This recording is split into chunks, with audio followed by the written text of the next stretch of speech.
Brasil abre quase 280 mil vagas de emprego com carteira assinada em setembro.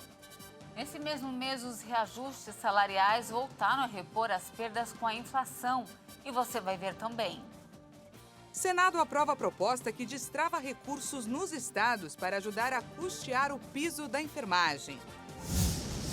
Justiça libera R$1,5 bilhão para o pagamento de atrasados para os beneficiários do INSS. Vladimir Putin supervisiona exercícios de forças nucleares estratégicas na Rússia. E tem também a história de um cachorro pra lá de abusado, que conquistou não só as redes sociais, mas também um lar. O desfecho dessa cena inusitada e outras notícias você confere a partir de agora. Olá, boa tarde para você que nos acompanha. Seja muito bem-vindo a essa edição. Estamos ao vivo, agora 1h em ponto pelo horário de Brasília. Boa tarde, Dani. Boa tarde, Pati. Boa tarde, é Clara, você que nos assiste. Vamos juntos conferir o que é notícia no Brasil e no mundo nesta quarta-feira. O Brasil criou 278 mil novos empregos com carteira assinada em setembro. Segundo o CAGED do Ministério do Trabalho, esse foi o 9º resultado positivo do mercado formal. Mas um resultado positivo foi registrado em relação à criação de vagas de trabalho. Setembro foi o 9º mês seguido com mais contratações do que demissões. Segundo o Cadastro Nacional de Empregados e Desempregados, foram registradas mais de 1.926.000 admissões e cerca de 1.650.000 desligamentos no mês. Com o resultado, o Brasil abriu 278 mil vagas de trabalho com carteira assinada em setembro. No acumulado de 2022, o Brasil já abriu mais de 2.147.000 vagas de empregos formais, com 17.614.000 contratações e 15.466.000 demissões nos 9 primeiros meses do ano. Os dados mostram que houve geração de emprego em todos os 5 setores econômicos analisados pelo CAGED, com destaque para o ramo de serviços, responsável pela abertura de mais de 122.562 postos formais.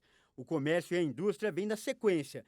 Depois aparecem a construção e as atividades ligadas à agricultura e à pecuária, que também contrataram mais do que demitiram no mês passado.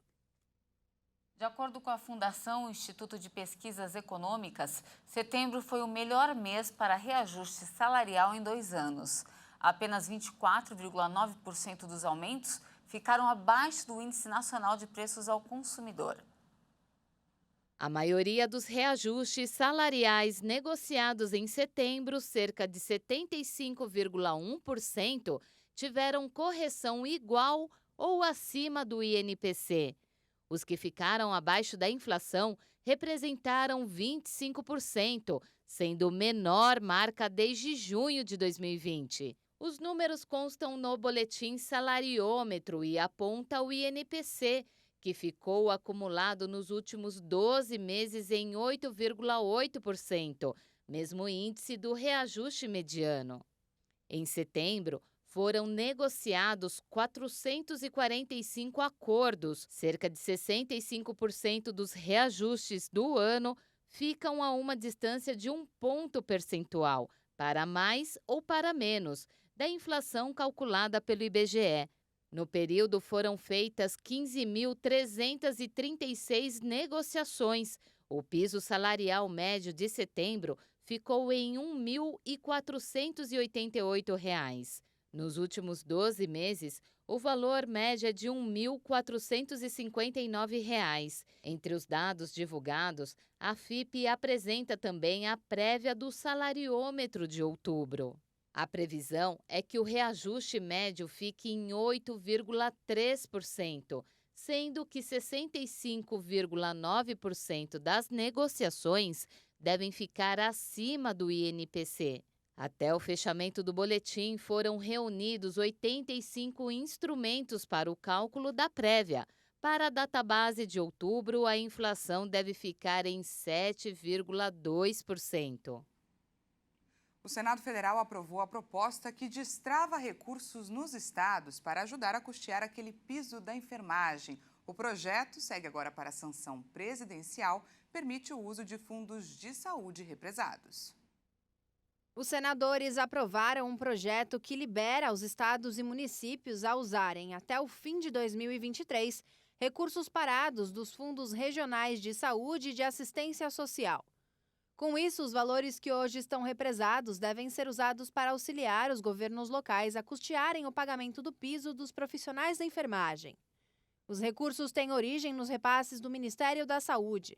Atualmente, há cerca de 35 bilhões de reais disponíveis nos fundos estaduais e municipais de saúde e uma parte desse valor deve ser destravada.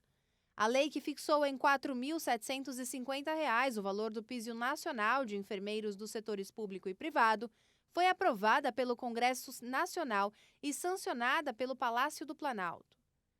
Mas, em setembro, o Supremo Tribunal Federal suspendeu o pagamento até que fossem analisados os impactos da lei na qualidade dos serviços de saúde e nos orçamentos estaduais e municipais.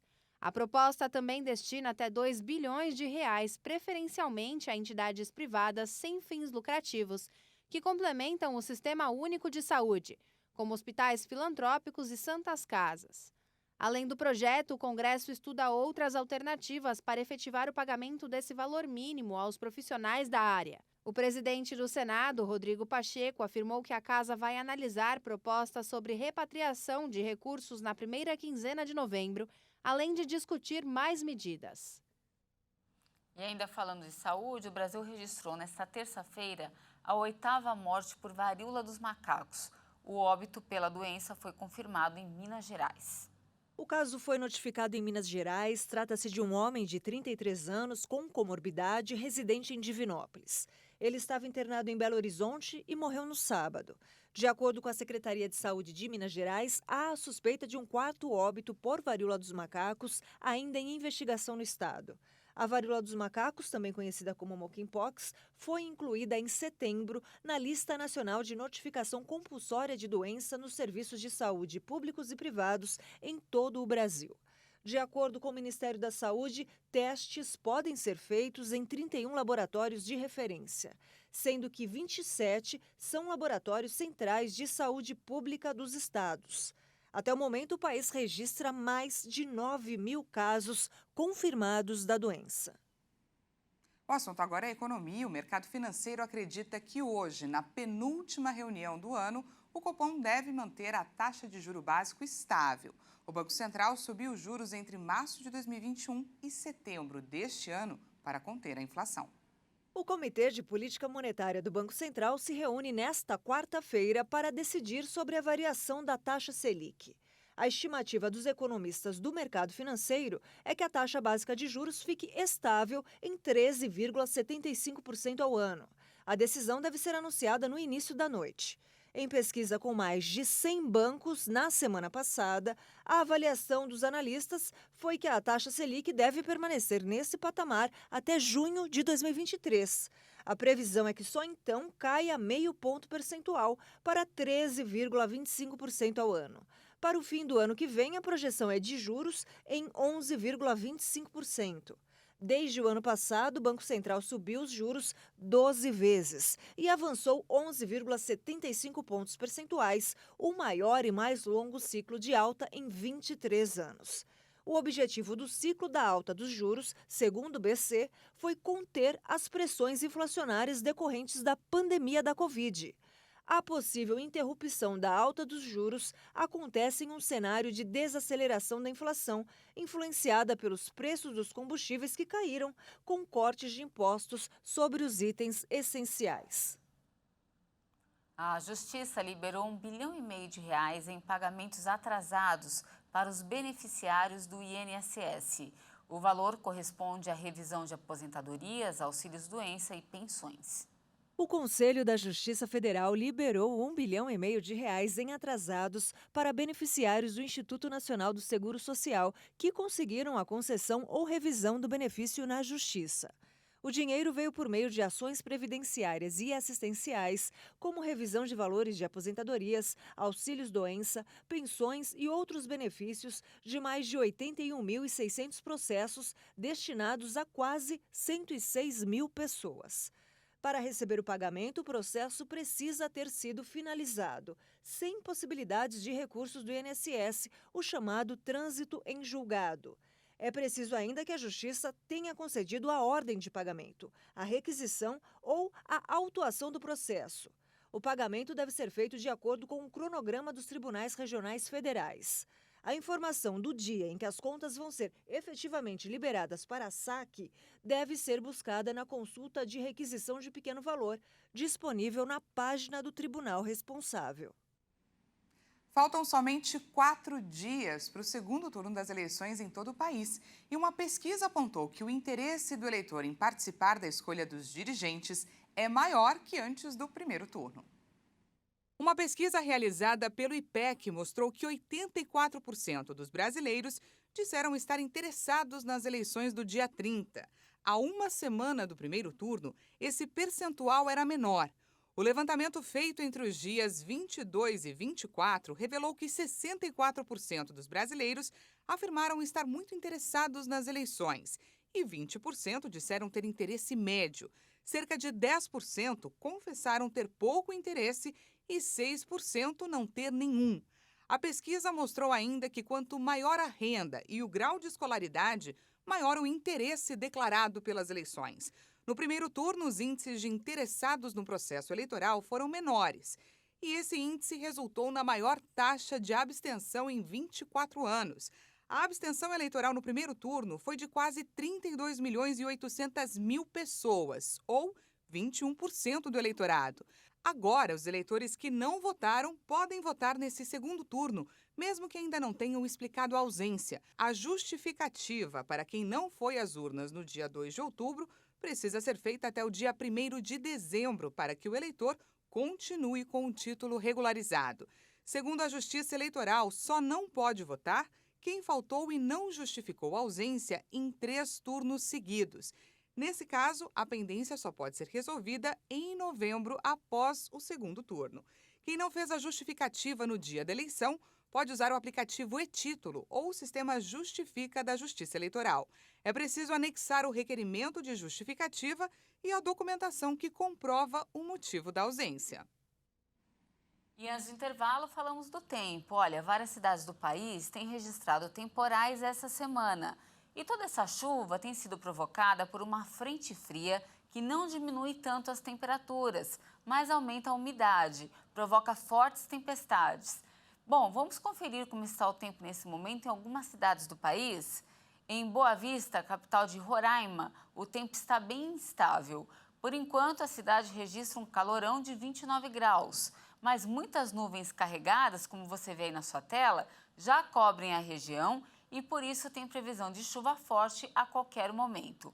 Agora vamos lá para Salvador, conferir como estão as coisas por lá. Olha só, o tempo na capital baiana também está bem fechado e com muitas nuvens carregadas. De acordo com o INMET, o volume de chuva esperado para hoje na cidade pode chegar aos 50 milímetros. Salvador registra nesse momento 28 graus. E para finalizar, a gente fala aqui da capital paulista, ó. Estamos com a câmera 10 lá fora. O dia amanheceu coberto por aqui em São Paulo, mas ao longo da manhã as nuvens foram embora e o céu ficou lindo. Céu de brigadeiro, ó. De volta comigo? Agora faz 26 graus na cidade e a máxima pode chegar aos 29 ainda hoje.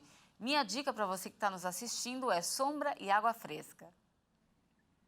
E veja a seguir, Vladimir Putin supervisiona exercícios de forças nucleares estratégicas na Rússia. E você vai ver também a história de um cachorro pra lá de abusado que conquistou não só as redes sociais, mas também um lar.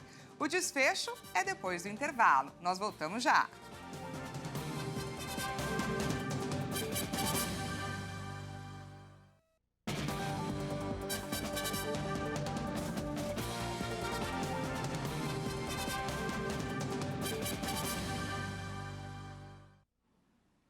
Seja bem-vindo mais uma vez, já estamos de volta ao vivo, agora 1h16 pelo horário de Brasília. Voltamos com destaque internacional. Falamos do conflito no leste europeu. A Rússia realizou nesta quarta-feira uma série de exercícios em resposta a um possível ataque nuclear. As ações acontecem em meio a tensões por conta de uma alegação de que a Ucrânia faria uso de uma bomba suja, um tipo de explosivo com materiais radioativos contra as tropas de Moscou. De acordo com um comunicado emitido pelo Kremlin, foram realizados exercícios nucleares com bombardeios estratégicos e testes de lançamentos, com o objetivo de intimidar os possíveis inimigos. O presidente russo Vladimir Putin acompanhou as atividades de forma remota e argumentou que o treinamento das forças estratégicas foi concluído com sucesso.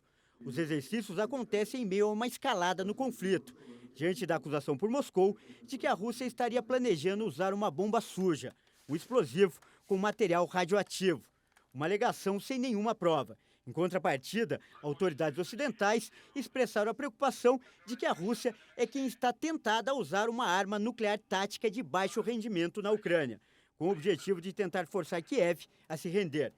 Putin avisou que a Rússia tem o direito de defender seu próprio território usando qualquer arma de seu arsenal, que inclui o maior estoque nuclear do mundo. Ele deve presidir uma reunião do Conselho de Segurança russo ainda nesta quarta, para determinar as futuras ações. O alto representante da União Europeia para Negócios Estrangeiros, Josep Borrell, afirmou que a América Latina tem capacidade para alimentar mais pessoas diante da crise provocada pela guerra na Ucrânia. A guerra na Ucrânia tem causado uma escalada nos preços dos alimentos e da energia em toda a Europa. Diante disso, o representante do bloco europeu afirmou em coletiva de imprensa que a produção de alimentos e energia na América Latina pode ajudar o continente a lidar com a crise. Segundo ele, muitos países latinos são importantes parceiros comerciais da Europa e fundamentais no abastecimento, principalmente no que diz respeito a produtos agroalimentares. Durante a coletiva, também foram mencionadas as negociações de um acordo de livre comércio entre o Mercosul e a União Europeia. Os dois blocos devem empreender um esforço conjunto até o fim do ano para concluir o pacto de importância estratégica entre os países. Uma empresa francesa de energia anunciou novos investimentos em energias renováveis aqui no Brasil. Vamos conferir. A companhia informou em comunicado que pagou 550 milhões de dólares e um preço adicional de até 30 milhões de dólares para adquirir 34% da nova empresa conjunta. A Casa dos Ventos já explora energia eólica com uma capacidade de 700 megawatts, o que vai fazer parte do portfólio da nova empresa. Além disso, outros parques de geração de energia estão em construção para uma capacidade total de 1 gigawatt, assim como projetos em desenvolvimento em estado avançado para 2,8 gigawatts em energia eólica e 1,6 gigawatts em energia solar. O diretor do grupo francês afirmou que, com a transação, a Total Energies assume um papel de protagonismo no mercado brasileiro das energias renováveis. O grupo Total prometeu, ao adicionar Energies ao nome em 2021, que diversificaria a produção e alcançaria 100 gigawatts em energias renováveis até 2030, mas a política para o meio ambiente da empresa ainda é alvo de muitas críticas. No fim de setembro, a empresa anunciou um investimento de $1 bilhão adicionais e, ao mesmo tempo, recompensou os acionistas com bilhões de dólares em um momento de greve nas refinarias na França por pedido de aumentos de salários.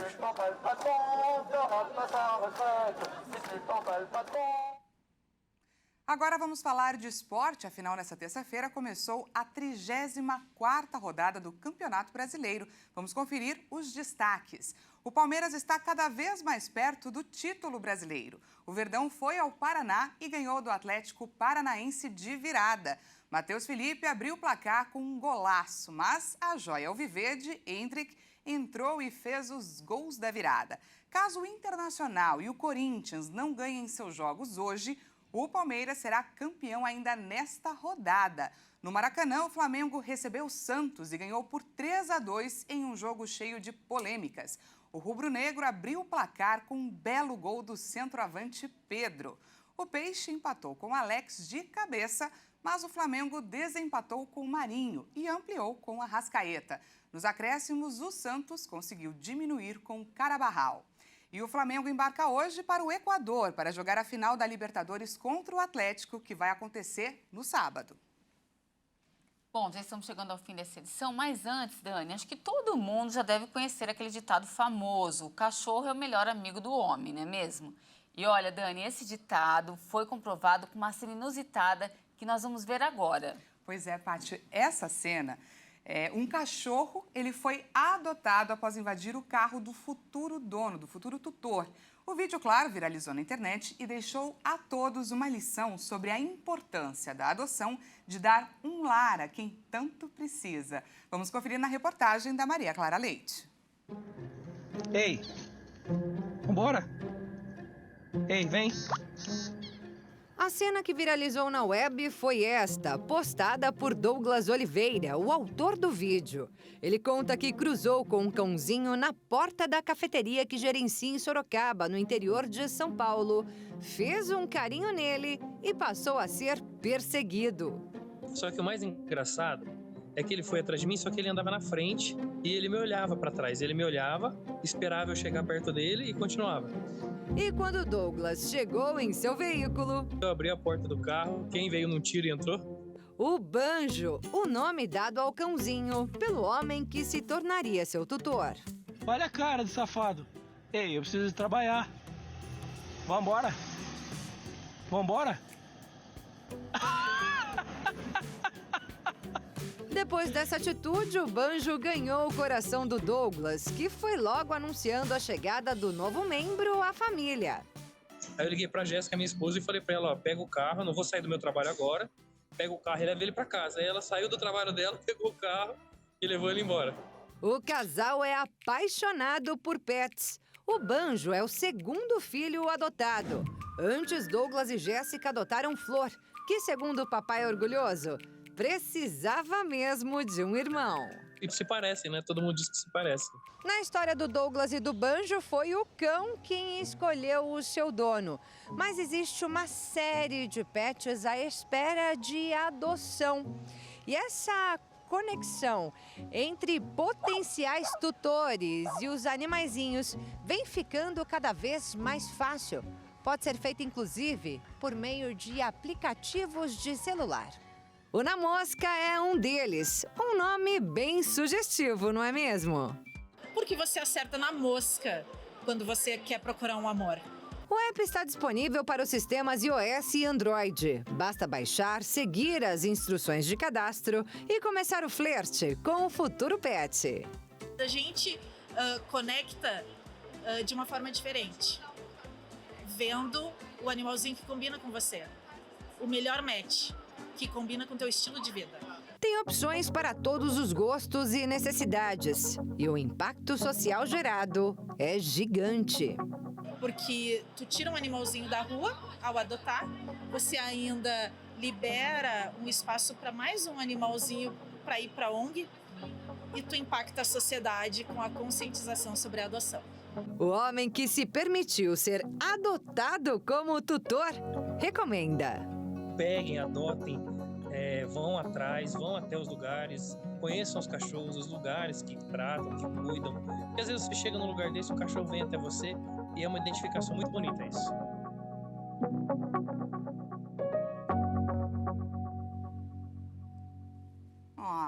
Inclusive, gente, a Paty adotou recentemente um gatinho, não é? Verdade, Dani, foi uma das melhores coisas que eu fiz, viu? Por mais atitudes como essa, né? Isso mesmo. E olha, gente, essa edição fica por aqui.